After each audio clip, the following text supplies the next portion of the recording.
Bonjour et bienvenue sur les plateaux de la Télé Lyon pour l'émission La Tribu Digitale 89% féminine. Aujourd'hui, nous allons parler d'un sujet qui n'est pas forcément évident, l'égoïsme sain, mais pas n'importe lequel. Celui qui permet de booster son business, de booster son entreprise sans s'épuiser. Et oui, parce que nous les femmes, et encore plus lorsqu'on est mère, on a tendance à se dire qu'on se fera passer après tout le monde, après tout ce que l'on a à faire. Et souvent, on a tendance à s'épuiser. Donc, c'est un sujet vraiment qui va être très passionnant. Mais avant de recevoir notre invitée du jour, bonjour Kathleen, comment vas-tu aujourd'hui ? Bonjour Nathalie, je vais très très bien, merci. Je suis ravie de te retrouver à nouveau comme chroniqueuse sur l'émission de ce jour qui va être passionnant. Et moi également, et j'ai hâte, oui, de rencontrer notre invitée pour pouvoir en parler davantage. Et bien justement, c'est le moment de son entrée, donc nous accueillons aujourd'hui Elsa pour nous parler de l'égoïsme sain. Bonjour Elsa. Bonjour Nathalie. Ravie de te retrouver sur ce plateau et notamment de pouvoir parler d'un sujet qui peut paraître un petit peu perturbant. En tout cas, la première fois qu'on utilise ce terme, on se dit mais c'est quoi l'égoïsme sain ? Bon, avant de rentrer dans le vif du sujet, est-ce que tu peux te présenter ? Bien sûr, alors je suis Elsa, je suis accompagnatrice en reconnexion à soi et en égoïsme sain. Et j'accompagne les femmes qui sont fatiguées au propre comme au figuré. Quand je parle du sens propre, c'est fatigue mentale, physique, émotionnelle. Et au figuré, cette sensation d'être submergée, se sentir vidée. Et justement, je les aide à se reconnecter à elles-mêmes et à oser l'égoïsme sain, on va en parler, pour retrouver justement leur énergie et leur joie de vivre. Alors justement, qu'est-ce que l'égoïsme sain ? Parce qu'on connaît l'égoïsme, être égoïste, c'est ne penser qu'à soi, c'est ça. Faire passer les autres après, voire pas du tout. Exactement. Qu'est-ce que l'égoïsme sain ? L'égoïsme sain, c'est tirer les côtés positifs de l'égoïsme, penser à soi. Pour moi, c'est une philosophie, un art de vivre où on se remet au centre de sa vie. Parce que comme tu disais tout à l'heure, nous les femmes, on a tendance à tout prendre pour nous, à tout porter. Et l'égoïsme sain, c'est se rendre compte que là, je me suis oubliée, je suis en train de m'éloigner de mon chemin, je vais revenir sur mon chemin et je vais me rendre compte que tout autour de moi, tout va changer. D'accord, donc en fait, c'est prendre certains aspects de l'égoïsme, mais pas pour ne pas penser aux autres, pour penser un petit peu à soi. Parce que finalement, c'est vrai que lorsqu'on ne prend pas soin de soi, c'est difficile de prendre soin des autres. C'est ça. C'est le principe du masque à oxygène dans l'avion. On ne peut pas venir avec les autres, être dans la vie pleinement si notre verre est vide. On va le faire, mais en mode pilote automatique, en mode survie, et on va avoir l'impression que notre flamme s'éteint de plus en plus jusqu'à avoir l'impression de ne plus avoir de jus, quoi. Et effectivement, les femmes, surtout, je dirais, les mères, encore plus. Et notamment les mompreneurs. Donc, lorsqu'on a une activité d'entrepreneuse plus qu'on est maman, on a toujours un petit peu de mal à prendre soin de soi. Quels sont tes conseils à ce niveau-là pour justement pouvoir recharger ses batteries ? C'est vrai ce que tu disais, les mompreneuses, c'est encore pire parce que plus on ajoute une casquette, plus il y a une couche d'injonctions. Donc il y a les injonctions faites aux femmes de toujours tout porter sur elles, les injonctions faites aux mères de se sacrifier et les entrepreneuses d'être performantes. Et justement, le premier conseil que je pourrais dire, c'est commencer petit. Peut-être 5-10 minutes, dire « Ok, je me prends un moment, c'est peut-être le matin, c'est peut-être que le midi, mais juste 5-10 minutes et je tiens sur la durée. » Et je me rends compte de tout ce que ça apporte quand je fais ça. Les bénéfices sur moi, les bénéfices sur les gens autour de moi et les bénéfices sur mon environnement à plus large terme. Et oui, et ça c'est souvent difficile. On se dit « Oh, je le ferai quand j'aurai 5 minutes. » Alors mais non, en fait, il faut prendre d'abord les 5 minutes. Elles viendront jamais. Il n'y aura jamais la place. D'abord, je coche toutes les cases pour mettre tout. Voilà. Ça, c'est les 22h. Ah bon, tant pis, demain. Demain, parce que j'ai encore le linge à plier, la vaisselle à faire, et puis je vais me coucher. Ça, le planifier avant. Exactement. Alors, comme tu le disais, il y a beaucoup de croyances, je dirais, sociétales et culturelles, parce que pendant longtemps, bah, nous les femmes, notre seul rôle c'était de tenir la maison, pendant ça. que les hommes, alors que ce soit la préhistoire ou que ce soit plus récemment, bah, aller chasser, aller ramener de l'argent à la maison, travailler, etc. Donc nous on était cantonnés finalement à un rôle très familial, hein, très domestique. Et aujourd'hui, ces croyances, à quel point elles impactent notre quotidien? Il y a la croyance je dois tout donner. Donc si je dois tout donner, je fais passer les besoins des autres avant moi. Et donc si j'ose penser que je vais prendre du temps pour moi, bah, je suis une égoïste. Donc en fait, il y a la culpabilité qui va venir tout de suite. Il y a la croyance que je dois être forte, je dois tout porter, je dois tout réussir, je ne dois jamais demander de l'aide. Donc si j'ose dire que je suis fatiguée, on va dire mais attends, mais c'est pas normal, non, tu es censée tout porter. Il y a la croyance aussi de faire plaisir, c'est de ne pas dire non. Donc si j'ose te dire que là je suis pas disponible, là je peux pas, bah, tout de suite la personne va s'offusquer. Et donc cette croyance, comment elle nous impacte? Elle nous impacte au point que bah, si on ne s'arrête pas de secondes, on va être toujours en mode pilote automatique et se dire je suis fatiguée à cause de ça, mais on ne se rend pas compte qu'on est aussi fatigué à cause de ce qu'on se raconte. Si je crois que je dois tout donner, bah, je fais en sorte de toujours tout donner parce que c'est on va dire la programmation interne que j'ai et je ne vais même pas remettre en question le fait de ne pas tout donner. Et oui, et d'autant plus... Alors moi, ce que j'ai constaté, je ne sais pas, peut-être que tu vas pouvoir le confirmer ou pas, mais ce que j'ai constaté, c'est que... Alors moi, je suis née dans les années 80, hein, mais qu'à l'époque, ma mère et puis toutes les femmes que je connaissais qui étaient mamans, elles voulaient quelque part prouver qu'elles étaient à la fois capables de tenir leur foyer, à la fois capables de travailler et que finalement, les quelques années avant où on leur avait autorisé de travailler, d'avoir un compte bancaire, enfin tous ces aspects-là, qu'elles voulaient montrer qu'en fait elles étaient capables de tout gérer. Et donc, elles tenaient leur maison, elles allaient travailler. Alors bien sûr, il y avait des choses finalement qu'elles ne pouvaient pas faire. Hein. Dans les années 80, il y avait beaucoup de mamans qui faisaient appel aux plats préparés, par exemple, hein, ce qui a permis à beaucoup d'industriels de faire beaucoup d'argent. Mais au global, finalement, on a eu des rôles modèles d'épuisement pour la plupart d'entre elles et qui ne se plaignaient pas. Parce qu'il fallait jamais dire qu'elles étaient trop fatiguées. C'est ça. Mais à quel prix, comme tu dis, elles géraient tout, elles étaient sur tous les fronts avec cette revanche à prendre sur les droits qu'elles ont eus. Mais à quel prix? Je pense que ces femmes-là, justement, elles souffraient de solitude. Mais comme tu dis, elles ne pouvaient pas le dire. Donc, je suis fatiguée. Je vois que toi aussi, tu es fatiguée.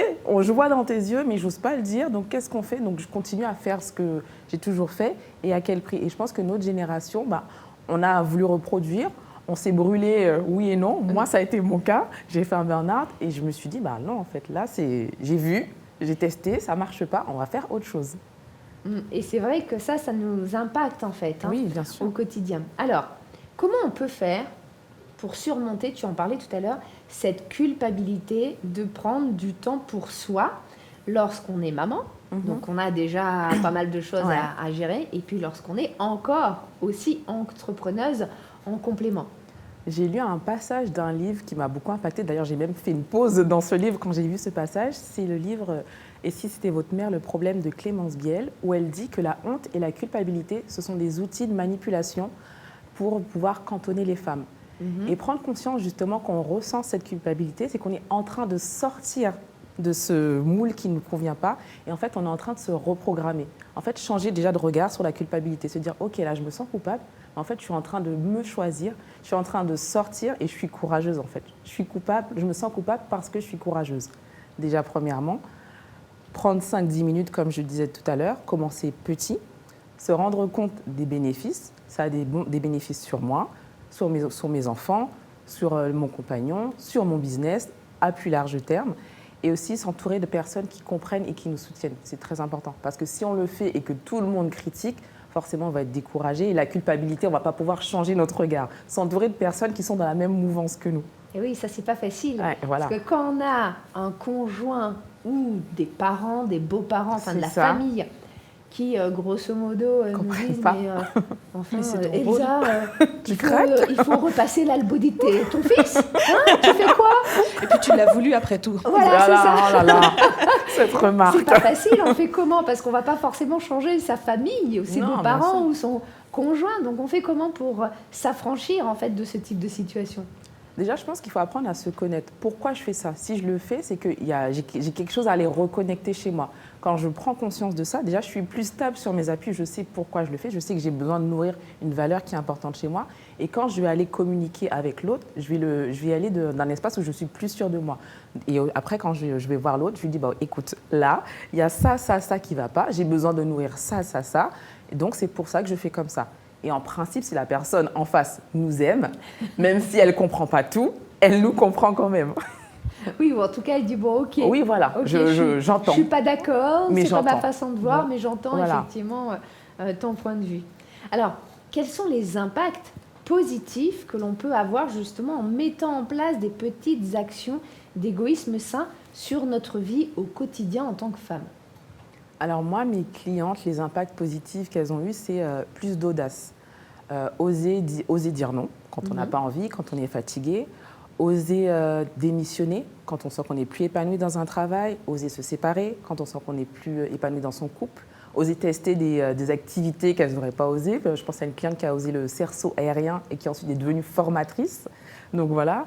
Après, au niveau des émotions, là, je ne dirais pas la gestion des émotions parce que j'aime pas ce terme, mais l'accueil des émotions qui est plus facile. En tout cas, on a plus d'espace pour ces émotions, un meilleur sommeil. En fait, ça va impacter toutes les sphères de notre vie. Ça va d'abord commencer par nous, mais comme je disais tout à l'heure, ça va aller dans les relations, dans la vie, dans le travail. Ça va être global, en fait. Et ça va aussi inspirer d'autres personnes à faire de même. Ça peut inspirer, mais je dirais même que pour nos proches, en fait, ça peut les responsabiliser. Tout à fait.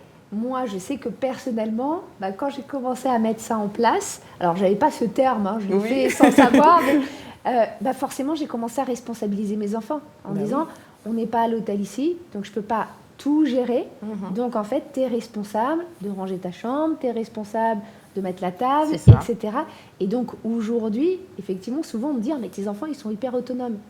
Mais finalement, c'est toutes ces petites actions qui font qu'ils sont devenus autonomes et qui sont peut-être moins assistés que certains enfants à qui on va tout faire et on va s'épuiser en faisant tout. C'est ça, tu t'es rendu service et tu leur as rendu service et du coup, votre relation est impactée. Puis ça permet de casser aussi, comme tu le disais tout à l'heure avec ta maman qui avait ce modèle de sacrifice maternel, là c'est de montrer aux enfants qu'il y a une autre réalité qui est possible, parce que si nous on est en train de se sacrifier et leur dire surtout ne fais pas comme moi, bien sûr, c'est compliqué pour un enfant. Et c'est vraiment incarner cet exemple et leur montrer que c'est possible autrement et c'est possible de se sentir bien et de se mettre au centre.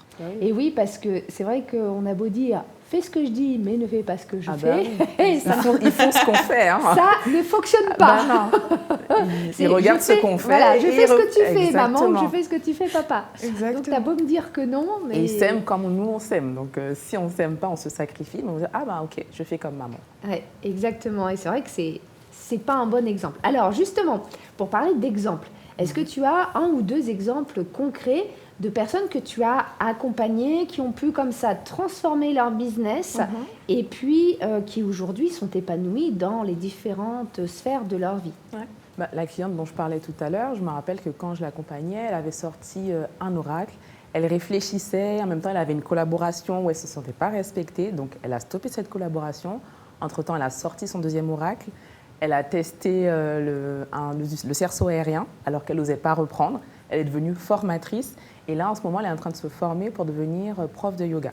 Donc vraiment, il y a eu, ça a été la pente montante depuis qu'elle a décidé de se choisir. Elle a eu plus d'espace pour la confiance, plus d'espace pour ce qu'elle aime vraiment. Et là, elle est assurée dans ce qu'elle fait. Ah, génial. C'est vrai que c'est chouette de voir des évolutions comme ça. Tu dois être ravie. Et oui, je l'ai eu récemment et j'étais hyper contente qu'elle m'a raconté tout ça. Alors, on voit qu'il y a des résultats concrets, finalement, lorsqu'on prend un peu de temps pour soi. Comme tu disais, il n'y a pas besoin de prendre 4 heures par jour, mais 5-10 minutes par-ci, par-là, et que ce soit régulier. Quelles sont les actions qu'on peut faire, justement, pour, quelque part, se reconnecter à nous? Parce que des fois, on peut se dire, OK, j'ai 5 minutes, mais si je scrolle sur les réseaux, est-ce que c'est utile, là, en termes... Non, là, on est reconnecté à rien du tout. Déjà, comme je te disais tout à l'heure, planifier. Parce que si on se dit, je le ferai quand j'aurai le temps, ça ne veut rien dire pour notre cerveau. Planifier, dire, OK, tous les matins, je le fais, tous les midis, je le fais, ou tel jour, je me prends une journée déjà planifiée. Et quelles actions on peut faire? Des choses très simples. Est-ce qu'il y a une musique qui m'inspire la détente? Je mets ma petite musique, je me fais une petite infusion, vraiment juste des choses de la vie de tous les jours, mais les faire en conscience. Le dire, quand je fais ça, là, je suis en train de me reconnecter à moi-même et je le fais de manière régulière. Je tiens sur la distance. Et rien que ça, on reprogramme son cerveau, on reprogramme la culpabilité, la confiance, l'estime et plein de choses qu'on a pour nous-mêmes. Et ouais, peut-être le mettre dans son planning. C'est si ça. on n'est pas capable on le met dans l'agenda, comme ça, comme un rendez-vous, le rendez-vous avec soi-même. nous-mêmes. Mais oui. Puis peut-être sortir aussi de cette notion de productivité.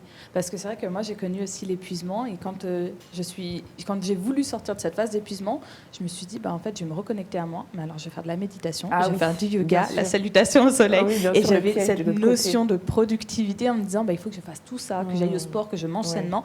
Et j'ai continué en fait à me cramer encore davantage et à me dégoûter. Donc c'est vrai que comme dit Elsa, peut-être juste se ancrer que c'est 5 minutes, même 2 minutes, ça suffit amplement, que c'est ce côté, les petits pas, mais les gestes répétitifs. Et avec des choses que j'aime bien, parce que peut-être quand je vais m'arrêter, ça va crisper dans tout mon corps. Donc je me mets une petite musique, un Disney ou quelque chose qui m'inspire la détente et dire ok, tout va bien. Je ne vais pas mourir là, si je m'arrête 5 minutes, tout va bien se passer. Ah, si je prends 5 minutes pour marcher, pour danser, ça peut être auprès d'une musique. Exactement. Ok. Eh ben, merci en tout cas de tous ces partages. Et puis je pense que ça va vraiment inspirer énormément les auditrices et les auditeurs, parce que l'égoïsme, ça, on n'y pense pas. On pense à l'égoïsme, on se dit oh non, surtout pas. Il ne faut pas que je sois égoïste. Encore moi en tant que maman. Ouais, c'est ça. Parce que tout de suite, j'ai une image hyper négative d'une personne qui pense qu'à elle. Voilà, qui pense qu'à elle et qu'on n'a rien à faire en fait de toutes les personnes qui l'entourent. Au contraire. Et au contraire, on ne peut pas aider, comme tu disais, le masque dans l'avion, c'est vraiment le bon exemple. Rien, si on n'a pas de jus. C'est d'abord on se met le masque et ensuite on aide en fait ceux qui sont à côté. C'est ça. Eh ben, merci beaucoup. On va passer aux quelques conseils du jour avec Kathleen. Donc, je te laisse la parole pour justement nous donner un petit plan d'action aux petits oignons pour nos auditrices et nos auditeurs.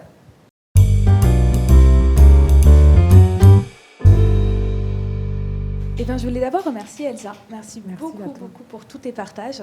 C'est vrai qu'ils ont fait énormément sens. Et puis, c'est un sujet qui me parle beaucoup parce que je me suis cramée, comme je disais.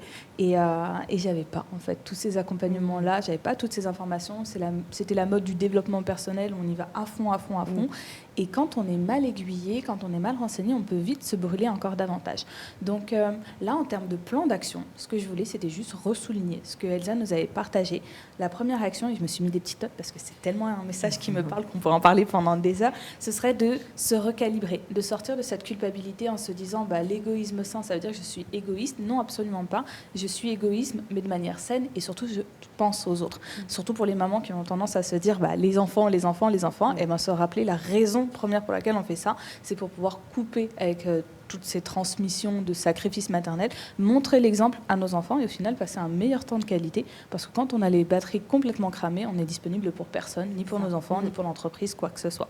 Donc la petite action, ce serait d'identifier ces moments, ces situations où on a tendance à dire oui, alors que notre corps dit non, notre tête dit non, mais on se dit c'est pas grave, on y va quand même. Donc identifier ces situations et se challenger tout simplement à se dire en fait, cette fois-ci, je vais dire non et je vais voir. Ça ne va pas forcément plaire, mais c'est pas grave, nous, ça nous fera le plus grand bien. Et je dirais, pas forcément justifier le non, parce qu'on a tendance à dire, alors non, mais parce que blablabla, blablabla. Et non, en fait, je suis désolée, je ne suis pas disponible. Point barre, on s'arrête à ça. Exactement. Et si on ne sait pas quoi faire, on tourne sa langue, cette fois dans sa bouche, et on compte comme ça, on se force à se dire non, et on attend.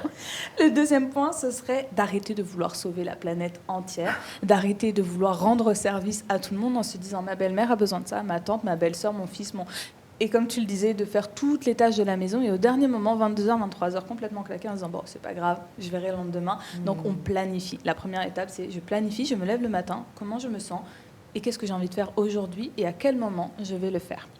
La troisième action, ce serait tout simplement de se prioriser et de se rappeler quels sont ces moments où on va se faire passer après, mais sous cette casquette de maman, en se disant à chaque fois la culpabilité qui revient et se disant oui, mais c'est pour mon enfant. C'est quand même bien, je suis quelqu'un de bien, je suis une maman bien. Est-ce que vraiment notre enfant a besoin de manger à chaque fois un repas qui soit 100% équilibré, tout ça? Pas nécessairement, des fois coquillettes jambon, ça passe très bien, si on peut savourer un petit échaud. Donc, quels sont ces moments où on se fait passer après nos enfants sous prétexte que ça fait de nous une bonne personne? Parce que ça, c'est nombreux. Et le dernier point, c'est d'accepter en fait de déplaire. On en a parlé un petit peu lors de notre dernière émission, ce côté le regard des autres. Et bien là, c'est aussi accepter de déplaire, accepter d'assumer qui on est, comme tu le disais, Elsa, tout à l'heure, c'est de voir qui on est, de prendre le temps de se reconnecter, parce que quand on se laisse l'espace, on arrive à comprendre réellement qu'est-ce qui nous fait plaisir et non. Et d'accepter que des fois, on nous dira « t'as changé ». Oui, j'ai changé, ou peut-être que je n'ai pas changé. Peut-être qu'aujourd'hui, je m'autorise juste à être moi-même. Il faut m'aimer comme ça. Voilà pour aujourd'hui. Merci beaucoup pour tous ces conseils. Est-ce que ça te donne, peut-être, tu as envie de rebondir sur ces derniers conseils? Oui, le t'as changé, j'ai beaucoup aimé. Et c'est souvent les gens qui me disent t'as changé, c'est les gens qui aimaient nos mains et pas qui on était dans la globalité. C'est ce que je disais tout à l'heure. Merci beaucoup. En tout cas, merci à toutes les deux. Merci Elsa d'être venue sur nos plateaux de la Télé Lyon.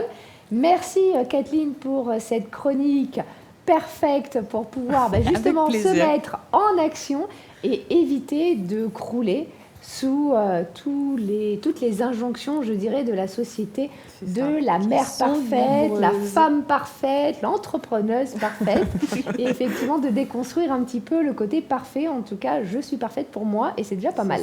C'est déjà bien assez. Je suis assez. Exactement. Et merci également donc à nos auditrices et nos auditeurs pour cette émission. Vous êtes de plus en plus nombreuses et nombreux à nous suivre chaque mois. Vous pouvez bien évidemment nous laisser un commentaire sur la chaîne YouTube de la Télé de Lyon, sur le site internet ou encore la page Facebook. On a été ravis de passer ce moment avec vous et puis on se retrouve bien sûr le mois prochain pour la dernière émission de la 3e saison. Belle journée à toutes et à tous et à très vite.